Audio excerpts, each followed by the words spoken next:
On va ouvrir la parole de Dieu ensemble ce matin. Le thème du message, c'est « Quand Dieu passe par-dessus ». Et je vous invite à lire avec moi dans le livre de l'Exode, chapitre 12, versets 12 et verset 13. « Cette nuit-là, je passerai dans le pays d'Égypte, et je frapperai tous les premiers-nés du pays d'Égypte, depuis les hommes jusqu'aux animaux. Et j'exercerai des jugements contre tous les dieux de l'Égypte. Je suis l'Éternel. Le sang vous servira de signe sur les maisons où vous serez. Je verrai le sang et je passerai par-dessus vous. Et il n'y aura point de plaie qui vous détruise quand je frapperai le pays d'Égypte. La Pâque est sans doute l'une des fêtes du calendrier juif qui se rattache, à mon sens, le plus à la foi chrétienne. Ou plutôt la foi chrétienne se rattache vraiment de manière très forte à la Pâque célébrée par les Juifs. Donc c'est important de revenir au fondement de Pâques. Pourquoi la Pâque a été instaurée et en quoi cette Pâque résonne encore aujourd'hui pour nous qui sommes chrétiens. C'est une fête porteuse de signification et de symboles qui reste toujours pertinent et d'actualité pour les chrétiens que nous sommes. Dans ce texte du livre de l'Exode, nous voyons Dieu donner des consignes à ses serviteurs Moïse et à Aaron, qui était son frère, afin que la Pâque soit instituée. Alors que le peuple est sur le point de sortir d'Égypte, de la servitude et donc d'être délivré du joug de l'esclavage de Pharaon, cela faisait plus de 400 ans qu'ils étaient en esclavage, l'Éternel veut marquer ce jour d'un rituel lourd de sens et de conséquences pour tous les Israélites. En effet, la nuit où les Hébreux quittèrent l'Égypte, chaque famille devait tuer un agneau ou un chevreau.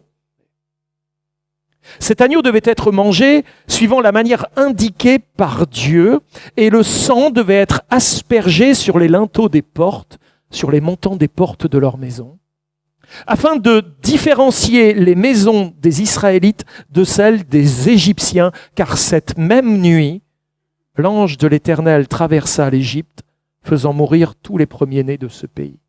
Un terrible jugement, n'est-ce pas? On a du mal d'ailleurs à s'imaginer aujourd'hui ce qui s'était passé à l'époque, de concevoir un tel jugement s'abattant sur l'Égypte. La mort des premiers-nés fut la 10e et dernière plaie de l'Égypte. Et on pourrait dire la plus terrible. La plus terrible. Dans Exode 12, nous lisons « Cette nuit-là, je passerai dans le pays d'Égypte et je frapperai tous les premiers-nés du pays d'Égypte, depuis les hommes jusqu'aux animaux, et j'exercerai des jugements contre tous les dieux de l'Égypte. Je suis l'Éternel. » Cette ultime plaie plaça la famille du Pharaon ainsi que les prêtres égyptiens au comble de l'humiliation. Si les plaies, les 9 plaies précédentes les avaient déjà fortement humiliés, on a vu que les magiciens d'Égypte essayaient de rivaliser néanmoins. Vous pourrez relire tout ce passage, mais la 10e plaie était la plus terrible. Ce fut l'humiliation pour Pharaon et pour tous ceux qui l'entouraient, tous les prêtres égyptiens. En effet, les souverains d'Égypte s'enorgueillissaient d'être des dieux, des hommes dieux. Les fils de Ra ou Amon-Ra, considérés comme des dieux incarnés et consacrés à Ra ou à Amon-Ra dans son temple. Ce bras de fer entre un homme qui se proclamait Dieu et le Dieu de l'univers trouva sa fin à travers la mort tragique du fils de Pharaon. Toi qui te dis Dieu, que vas-tu pouvoir faire pour sauver ton fils. Dieu brisa ainsi la filiation de Pharaon et porta un coup fort à sa royauté. Ainsi, la fête de Pâques est commémoratrice d'une délivrance. Moïse était venu parler à Pharaon, « Libère mon peuple ». Mais Pharaon s'était endurci. Mais dans son endurcissement, il allait, sans même se rendre compte, permettre à Dieu de déployer encore plus sa puissance et sa gloire. La Pâques est une fête commémoratrice d'une délivrance, de la fin d'un esclavage, mais aussi d'un jugement terrible sur toute notion de règne humain. L'ange de l'Éternel passa au-dessus des maisons où le sang de l'agneau avait été versé sans y arrêter son jugement et épargna ainsi son peuple. Et depuis cet épisode, et selon le commandement de Dieu, les Juifs observent la Pâque chaque année. Ils mangent un repas spécial d'agneau et de pain sans levain. Ils se remémorent ainsi la délivrance divine de leur affranchissement de l'esclavage égyptien. Dans Exode chapitre 12 et verset 24, il est écrit « Vous observerez cela comme une loi pour vous et pour vos enfants à perpétuité. » Oui, Dieu passa outre, ou Dieu passa par-dessus, en rapport du sang qui fut aspergé, et protégea ainsi son peuple de la dernière plaie qui allait s'abattre sur l'Égypte. En fait, Pâques a lieu en raison du sang qui fut aspergé. Regardons ensemble ce texte d'Exode 12-13 sous les trois aspects suivants. Premièrement, la signification du sang. Deuxièmement, l'efficacité du sang. Et troisièmement, l'application du sang. Premièrement, la signification du sang. Exode 12-13, quand je verrai le sang, je passerai au-dessus de vous. Ce verset signifie-t-il quelque chose pour nous encore aujourd'hui? C'est certainement pas un verset que nous pourrions employer pour parler de l'amour de Dieu à quelqu'un qui n'y connaît rien en matière de foi. Parler du sang, c'est un peu bizarre, n'est-ce pas, aujourd'hui? La valeur du sang, parler du sang. Pour nous qui sommes chrétiens, il y a cette évidence que le sang qui a été versé lors de cette première Pâque pointait prophétiquement en direction du sang de Jésus, l'agneau de Dieu immolé, qui allait verser son sang sur la croix lors de la période de la Pâque, ou une semaine après la Pâque, environ 1450 ans plus tard. C'est lors de la fête de la Pâque que Jésus fut crucifié, et cela n'est pas un simple hasard du calendrier. Ce n'est pas une erreur du calendrier. La Pâque chrétienne prend sa source dans l'événement de la sortie d'Égypte. Elle prend racine dans le judaïsme ancien, telle une annonce prophétique de la libération d'un esclavage bien plus grand, de l'esclavage du péché. Libération d'un esclavage bien plus grand qui allait arriver à la suite de la mort expiatoire de l'agneau de Dieu sur la croix. Comme c'est bon de rattacher ce que Jésus a accompli sur la croix à la fête de la Pâque qui avait été instituée 1450 ans plus tôt pour en faire une annonce prophétique. En tant que Juif, Jésus et ses disciples célébraient la Pâque dans la pure tradition juive. Mais la Pâque qu'ils allaient célébrer juste avant l'arrestation et la crucifixion de Jésus allait revêtir une signification bien plus grande. Les disciples dirent à Jésus dans Marc chapitre 14, verset 12, « Où veux-tu que nous allions te préparer, en parlant de la Pâque, ce qu'il faut donc pour manger la Pâque ?» Tandis qu'ils prenaient le repas du Seder Pécha, qui est un moment central dans la célébration de la Pâque juive. Vous savez combien de temps dure la Pâque juive? Elle dure une semaine. Ça commence par le repas du Seder et la fête va durer toute la semaine, 7 jours dans le pays d'Israël et 8 jours dans toute la diaspora juive. Et donc, la fête de la Pâque est un moment central. C'est une fête qui dure pendant une semaine entière.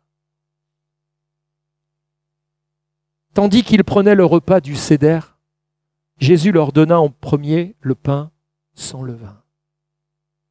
Et pendant qu'ils mangeaient, Évangile de Marc, chapitre 14, verset 27, Jésus prit du pain et après avoir rendu grâce, il le rompit et le leur donna en disant « Prenez, ceci est mon corps ». Ensuite, Jésus montra à ses disciples que le sang sur le linteau des maisons, dans Exode 12, 13, était une image du sang de la nouvelle alliance qu'il verserait sur la croix le jour suivant. Lui, l'agneau immolé. Ensuite, Jésus montra à ses disciples donc que le sang de l'agneau, c'était son sang.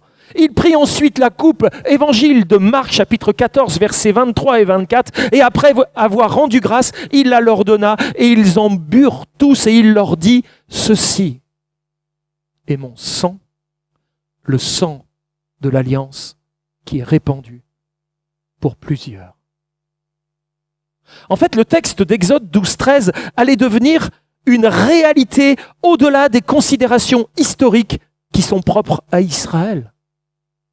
Quand je verrai le sang, je passerai au-dessus de vous.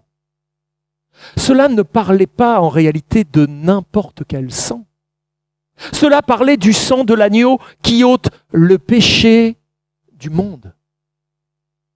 Nous pouvons nous questionner pour nous demander pourquoi ce sang a une telle signification. Charles Spurgeon a dit « Si Christ était un homme ordinaire, il n'y aurait aucune efficacité dans son sang pour sauver quiconque. Mais Christ était le vrai Dieu, le véritable Dieu. Le sang que Jésus a versé était un sang divin. C'était le sang de l'homme parce qu'il était homme comme nous-mêmes, mais la divinité était si intimement alliée avec l'humanité que le sang en a dérivé son efficacité. La merveille sans fin de l'éternité que Dieu devrait devenir un homme pour mourir. Ah, quand nous pensons que Christ était le créateur du monde et que sur ses épaules il était capable de tout soutenir, nous ne pouvons pas être surpris que sa mort soit puissante pour racheter et son sang pour laver le péché. Puisqu'il est divin, il peut sauver parfaitement ceux qui viennent à Dieu par lui.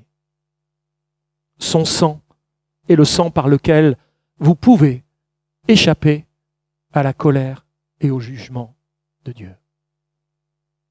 Le sang sur ce linteau est l'image de l'homme Dieu Christ Jésus, le véritable agneau de Dieu sans tache et sans défaut, où Paul écrira dans 1 Corinthiens 5, 7, « Christ, notre Pâque, a été sacrifié pour nous, afin que le sang de l'agneau soit mis sur nos vies et que nous soyons gardés du jugement de Dieu. » Voilà la signification du sang. Et l'efficacité du sang. Exode 12, 13, « Quand je verrai le sang, je passerai au-dessus de vous. » L'efficacité du sang est prouvée par le fait que Dieu dit qu'aucun jugement ne tombera sur ceux et celles dont le sang fut mis sur les linteaux de leur porte. Ou dit d'une autre manière, aucune malédiction ne vous atteindra. On devrait tous dire Amen. Si vous avez le sang. Le jugement divin ne peut tomber sur l'homme ou la femme qui vit au bénéfice du sang, de ce sang qui a été versé. Dieu n'a pas vérifié si les personnes à l'intérieur de la maison étaient dignes. Il ne s'est pas dit, mais est-ce que les gens dans la maison sur laquelle le sang a été mis sur les linteaux, est-ce que ces gens sont vraiment dignes? N'y a-t-il pas quelque part un peu de culpabilité dans leur vie qui mériterait mon jugement? Non, dès qu'il a vu le sang, sans même considérer à qui était dans la maison, il est passé par-dessus. Aucun de nous est digne. Seul le sang de Jésus nous couvre. Dans Exode 12:7, nous lisons « On prendra de son sang et on en mettra sur les 2 poteaux et sur le linteau de la porte des maisons où on le mangera. »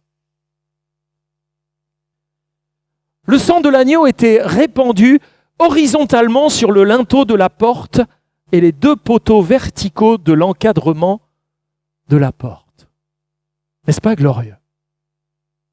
Le geste de répandre le sang dans le sens vertical, puis dans le sens horizontal, sans même s'en rendre compte, décrivait, à mon sens, la croix qui allait se dresser 1450 ans plus tard. Le mouvement du sang pointe vers la croix du Christ et ne cesse de nous rappeler ce que Christ a accompli sur la croix. 1 Pierre chapitre 1er, versets 18 à 21, « Sachant que ce n'est pas par des choses périssables, par de l'argent ou de l'or que vous avez été rachetés, de votre vaine manière de vivre, que vous aviez hérité de vos pères, mais par le sang précieux de Christ, comme un agneau sans défaut et sans tache, prédestiné avant la fondation du monde, et manifesté à la fin des temps à cause de vous, qui par lui croyez en Dieu, lequel l'a ressuscité des morts en lui et lui a donné la gloire, en sorte que votre foi et votre espérance reposent sur Dieu. » Martin Luther, le père de la Réforme, écrivait « Maintenant, quel est ce trésor par lequel nous sommes rachetés? Non pas des choses corruptibles, comme l'argent et l'or, mais le précieux sang de Christ, le Fils de Dieu. Ce trésor est si coûteux et si noble qu'aucune pensée ou raison humaine ne peuvent en saisir le sens. D'autant plus qu'une seule goutte de ce sang innocent aurait été plus qu'assez pour racheter le péché du monde entier.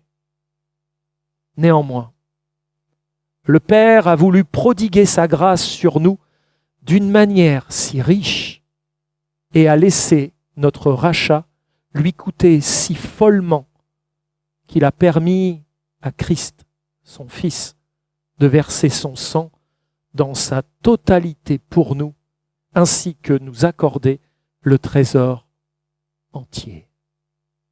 Une seule goutte aurait suffi. Mais il a tout donné, tout ce qu'il avait. Le sang du Christ a coulé sur la terre dans le jardin de Gethsémané. Son sang a coulé librement sous les claquements des lanières du fouet quand il a été châtié devant Pilate. La couronne d'épines a déchiré son front et le sang a coulé dans ses yeux. Les clous ont percé ses mains et ses pieds. Et le sang a coulé librement de la croix. Puis un soldat a percé son côté avec une lance. Et aussitôt il en sortit du sang et de l'eau. Dieu a permis à Christ, son Fils, de verser son sang dans sa totalité pour nous et nous a ainsi accordé le trésor entier, a déclaré Martin Luther.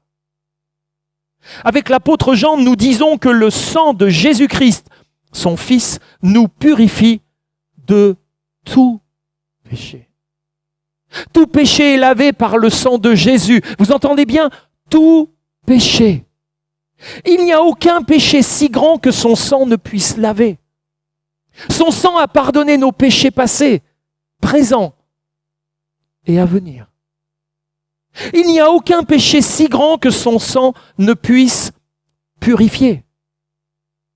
Quand je verrai le sang, je passerai par-dessus. Un tel verset nous montre l'efficacité du sang versé et répandu. Et nous en arrivons maintenant à l'application du sang. Si l'agneau avait été essentiellement tué, le destructeur aurait frappé à cause du jugement. Les Hébreux n'étaient pas plus justes que les Égyptiens en réalité. Si l'agneau avait été tué et que son corps avait été attaché au linteau, le destructeur aurait encore frappé. Comprenons que ce n'était pas uniquement la mort de l'agneau, mais le fait que le sang de l'agneau soit répandu qui fit toute la différence. L'agneau a dû mourir, mais Dieu a dit « Quand je verrai le sang, je passerai par-dessus vous ». Si le sang avait été déposé au pied de la porte dans un récipient, il n'aurait pu empêcher le jugement. Ce sang devait être appliqué. Prenez un bouquet d'hysope, Dieu va jusque dans les détails.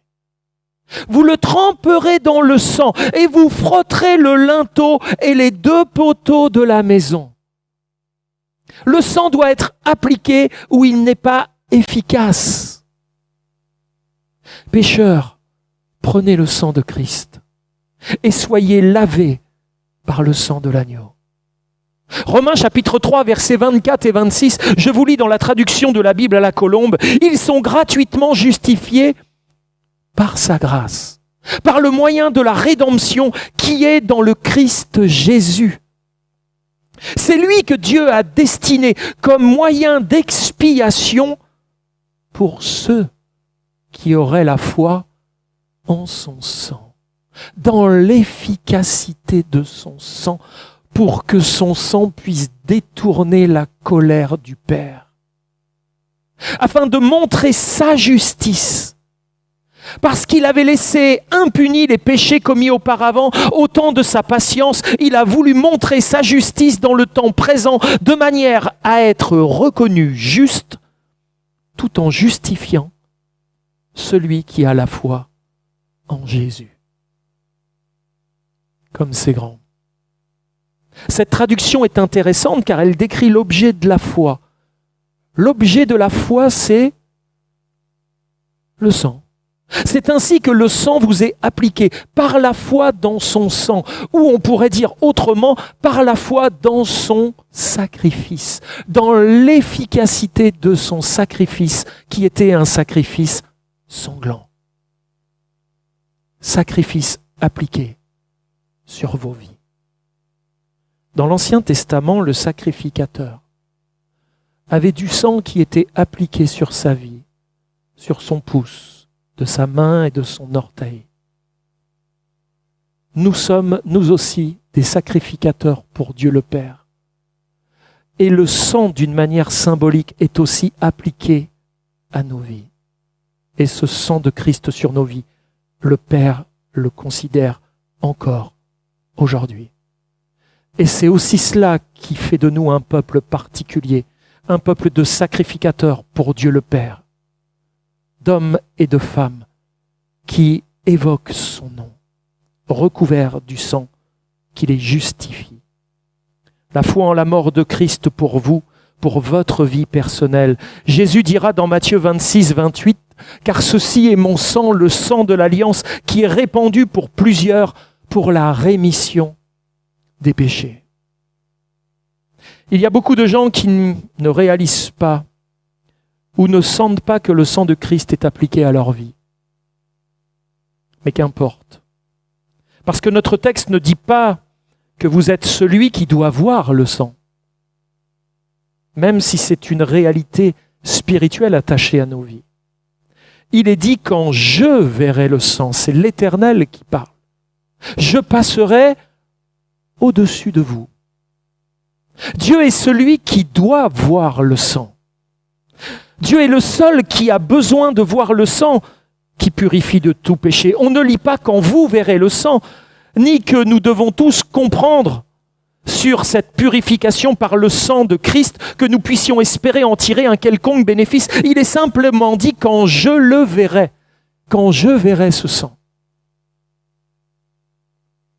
Notre foi peut ne pas être très grande. Mais si nous venons à Jésus, et si nous mettons toute notre confiance en son sang à lui, en sa mort expiatoire, alors Dieu le verra, lui. C'est la seule chose qui compte. Les Hébreux ne pouvaient pas voir le sang parce qu'ils étaient à l'intérieur de la maison. Ils ne pouvaient pas voir ce qui était dehors, sur le linteau et les poteaux de chaque côté de la porte de leur maison. Mais Dieu pouvait y voir le sang. C'est la seule condition dont dépend le salut d'un pécheur. Si nous sommes sauvés, c'est parce que Christ, notre agneau, est mort et que son sang a coulé et que ce sang a été apposé à nos vies. C'est la seule condition dont dépend le salut d'un pécheur. Dieu doit voir le sang qui est appliqué sur nous, et ce n'est pas nous qui devons le voir. Venons alors à Dieu dans la prière et proclamons : Seigneur, sauve-moi, à cause du sang de Christ. Je ne peux pas le voir comme je le devrais, mais Seigneur, toi, tu le vois. Enfin, pour terminer, après avoir rappelé plusieurs fois ce verset, quand je verrai le sang, je passerai au-dessus de vous. Je ne peux que me questionner sur mon attitude envers ceux et celles qui ont le sang de Jésus sur leur vie. Dieu a dit qu'il passe au-dessus d'eux. Et il passe aussi au-dessus de moi. Pourtant, je vous l'ai dit, les Hébreux n'étaient pas meilleurs que les Égyptiens. Nous ne sommes pas meilleurs, nous les chrétiens, que les gens qui nous entourent dans ce monde en réalité. Néanmoins, Dieu passe par-dessus. Pourquoi ? Parce qu'il voit le sang. Qu'en est-il de ma vie ce matin ? Est-ce que moi, je passe au-dessus des fautes des autres, des offenses qui m'ont été faites ? La Pâque ne nous appelle-t-elle pas à entrer dans un temps de réconciliation et de pardon alors que Dieu lui-même dit « Je vais passer au-dessus ». Ma justice devrait s'exercer sur vos vies. Mais si ma justice s'exerçait, c'en serait fini de vous. Alors j'ai frappé mon fils innocent. Cet agneau sans tache. Je l'ai sacrifié pour vous afin que son sang soit apposé à vos vies et que je puisse passer par-dessus. Vous épargner par grâce. Et alors que Dieu passe au-dessus, est-ce que nous passons au-dessus ? C'est un véritable appel ce matin. La Pâque ne nous appelle-t-elle pas à entrer dans un temps de réconciliation et de pardon ? Un temps de résurrection et de renouveau.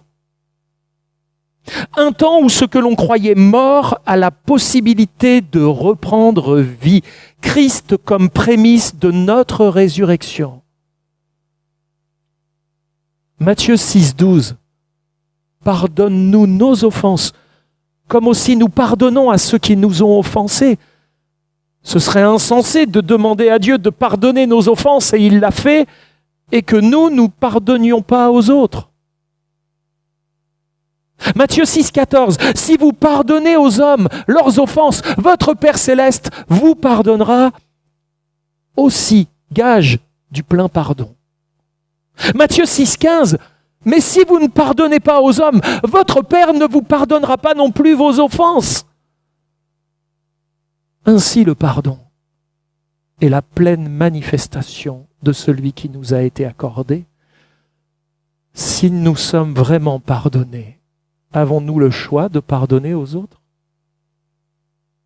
Pour conclure, j'aimerais simplement prononcer cette prière avec vous. Seigneur, je te fais sans cesse confiance en ce qui concerne l'efficacité du sang du Christ répandu sur ma vie et dans la puissance qui est la sienne de sauver le pécheur ou la pécheresse que je suis. Je proclame que je vis sans cesse au bénéfice de ce sang qui a coulé. Aussi, merci de me pardonner et de me purifier par le sang du Christ répandu sur ma vie. Mais Seigneur, je veux réaliser également combien j'ai été pardonné, sans qu'aucun mérite ne puisse m'en être imputé. Aussi aide-moi à pardonner dans la même mesure que je l'ai été,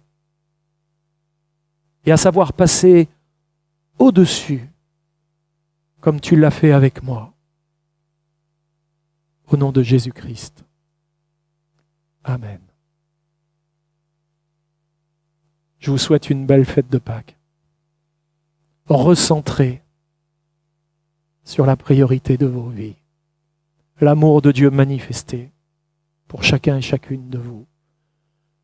Parce qu'il y a 2000 ans maintenant, il a sacrifié son agneau pour nous. Alors que Abraham montait en haut du mont Morija,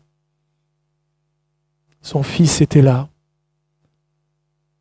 Il y avait le bois, il y avait le feu, et il y avait le couteau. Dieu avait dit à Abraham, « Donne-moi ton fils, ton unique fils. » Et Abraham, l'homme de foi, commence à monter en haut du mont Morija, et le fils n'a pas 3 ans, c'est un jeune homme. Il va questionner son père. « Père, nous avons le bois. Père, nous avons le feu.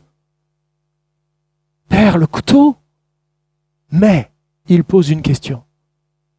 Où est l'agneau? Où est l'agneau, Père?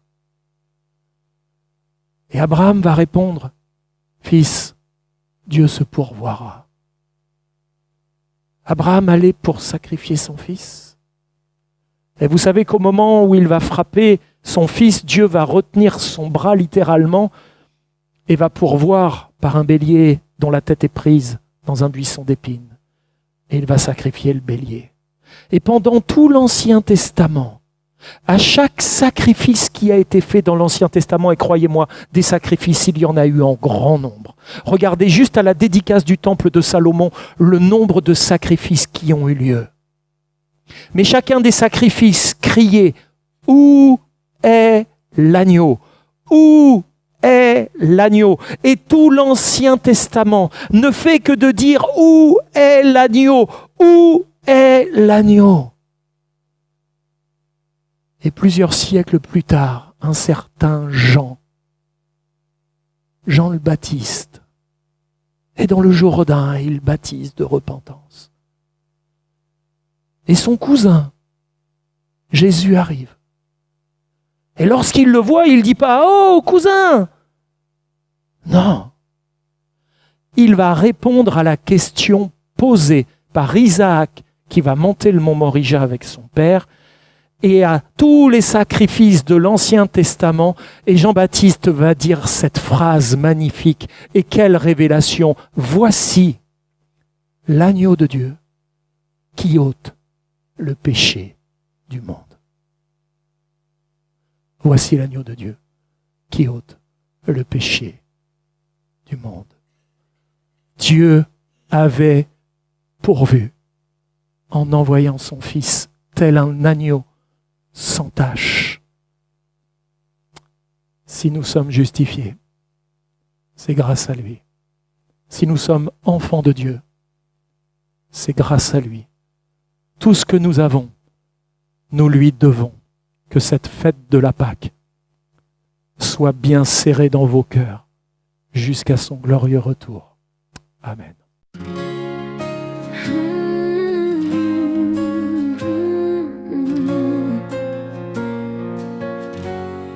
Jésus, notre Pâque, agneau de Dieu, offert pour nos péchés sur la croix, ton sang précieux, un flot de grâce, lave nos cœurs, efface toute trace.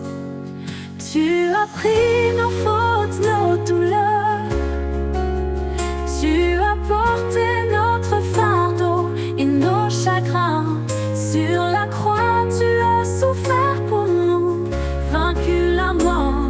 briser toutes nos chaînes.